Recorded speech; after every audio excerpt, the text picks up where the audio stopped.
Welcome back. If it is joining us, you're watching the news at 10 on Channels Television. A reminder of our top stories.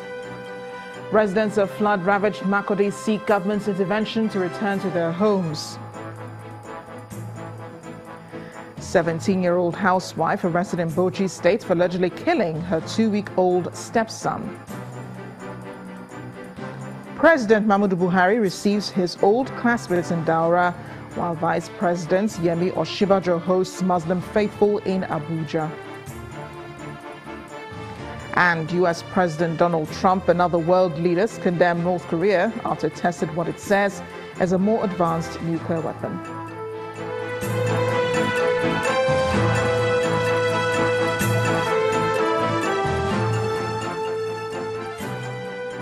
For more on our top stories and others, please visit our websites channelstv.com and youtube.com/channelsweb.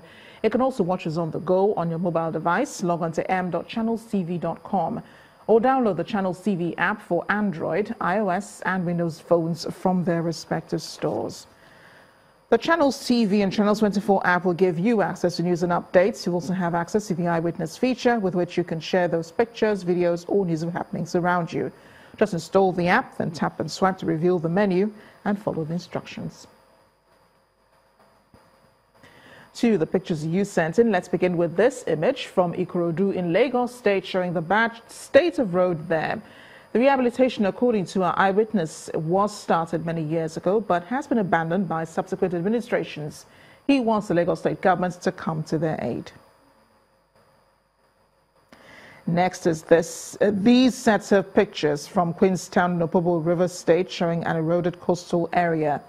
Our Eyewitness reports that the contract for the repair was awarded, but the project has been abandoned. He wants the state and federal government to step in before the community is swept away by erosion. The next image is from Enugu-Port Road in the Federal Capital Territory, showing the bad state of the road. Our Eyewitness reporter says was constructed less than a year ago. He wants this revisited. Finally, is this image from Ibilo in Edo State. According to our Eyewitness reporter, the federal road connects states in the southern part of the country to the federal capital city. He calls the federal government to fix the road, which has brought hardship on motorists. Thanks for sending in those pictures, and please keep them coming. Some political parties in Anambra State have concluded their primary elections to choose candidates for the governorship elections on November 18th. For many of the parties, including the PDP, the APC, and the ruling APGA, the primaries were successful. But for the Labour Party, the exercise was embroiled in controversy. At the Labour Party Secretariat in Awka, the venue of the party's primary, delegates and some state executives of the party are complaining about the actions of the state chairman, whom they accuse of plotting to replace the man they say is the party's consensus candidate. They want to block me from participating in the election to give an age to his brother.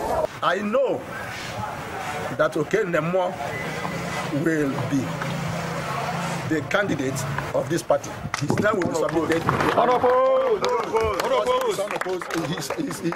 He's going on unopposed. Yes. I will go now to see the national chairman. After seeing him, we will inform you.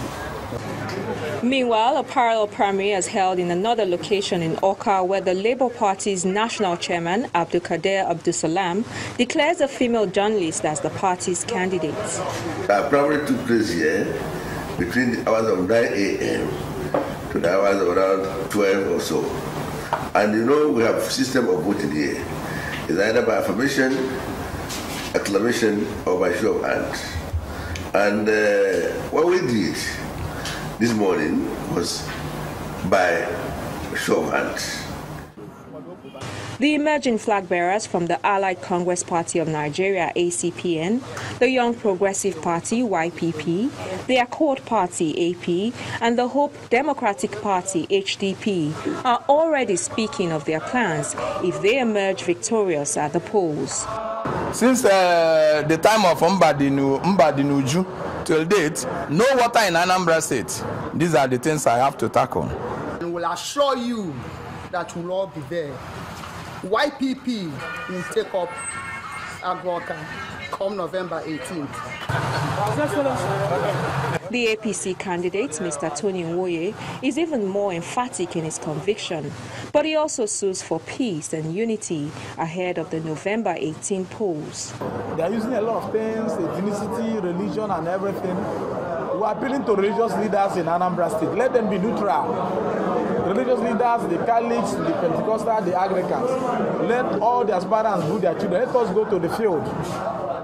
As the date of the polls draws closer, the contending parties are left with the task of convincing the Anambra people and residents that they have what it takes to breathe a new lease of life into the state. Motorists who ply the Enugu-Port Harcourt highway are having a harrowing experience using the road. Some of them who spoke to Channel Television say they want the federal government to, as a matter of urgency, commence repair work. The award for contract of the road is set to have been granted since 2014 without completion. This is sections 3 and 4 of the 64-kilometer stretch of Enugu-Port Harcourt Expressway. For several months, the state of the road has remained deplorable and a source of worry for motorists.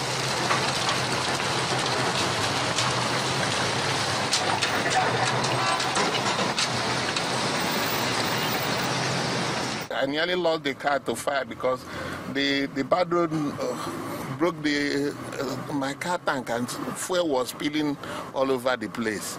And it's still that bad. That was about 5 years ago, and the road is still as bad as that today.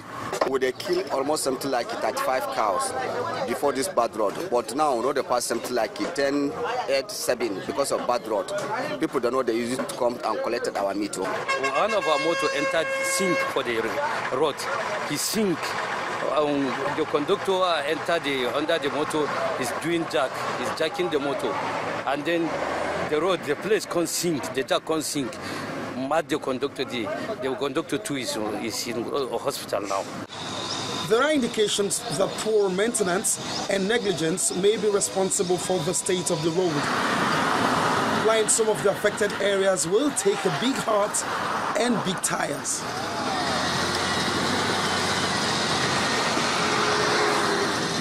The effects are far-reaching, so that while it is a big problem for motorists, it has become the source of commerce and income for others. Whenever it is raining, the place is used to be some kind of a way that it's very hard for vehicles to move. So we are trying to put it in order the way that the vehicles can be able to move. At least in a day, we have something to keep on foot on our table after the whole day.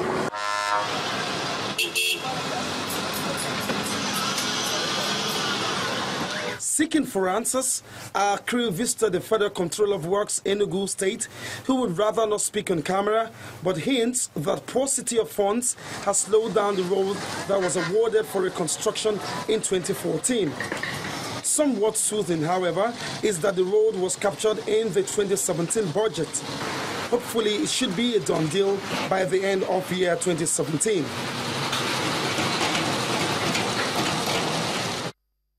Despite the 15 billion naira owed contractors working on the Lagos-Ibadan Expressway, the contract has not been cancelled. Hinting on this in Lagos while inspecting some sections of Apapa Road, the Minister of Works, Power and Housing, Mr. Babatunde Fashola, says, however, that only an appropriation can restore the proposal of 31 billion naira for the road. Already, all contractors for the ministry will be meeting this week with the minister to finalize on repairs and reconstruction ahead of the Yuletide season. Stolen manhole covers, broken and vandalized bridge railings, bad or failed sections of the road are some of the sights on highways. These challenges, among many, are what the Minister of Works, Power and Housing has to constantly deal with. The story of Apapa and its roads will remain a talking point, especially for being the economic gateway. to ensure some ease in constant passage. The Pt.2 end of the Apapa-Ijora highway is being repaired, and that has prompted this visit. This is the Ijora part that goes to Alaka and then out of the state. So what we're trying to do here first is to restore some motorability to this place, while the other end is still being designed for a ward, that is the Liverpool to Marine Beach side. So essentially to keep this place going, because this is so critical to the national economy. If this place collapses, our port will shut down. Workers also commenced on the first 500-meter stretch of the wharf axis near the port gate excavation, and it's almost completed. Man and machinery are on the site and work is in earnest. We are ticking all the boxes. They are organizing with the Residents Association to see, as I promised, how we can minimize the impact of construction on residential commuting activities here. And so we are good to go. The results will come down the line. The drains are being cast off-site. You can see one of the drains, they're almost as tall as me, about 5 feet, and about 1.3 or 1.2 meters wide. So once they finish the excavation of this section and they are ready to lay the drains, it's going to be almost automatic. They use mechanical shovels to excavate and insert and get the alignment.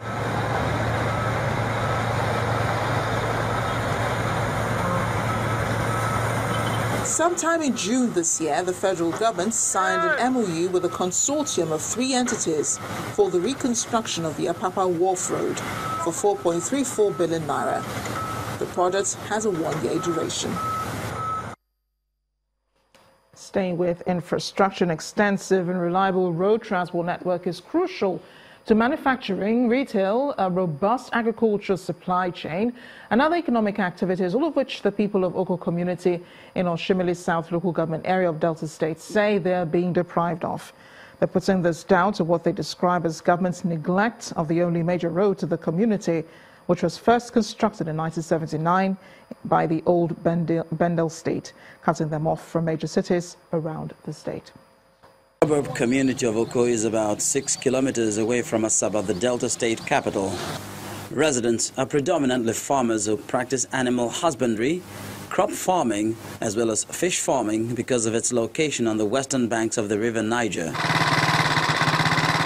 Despite the relative proximity of the Oko Kingdom in Oshimili local government area to the state capital, the residents have to take a circuitous route across the river Niger through Anambra State to access any of the neighboring communities.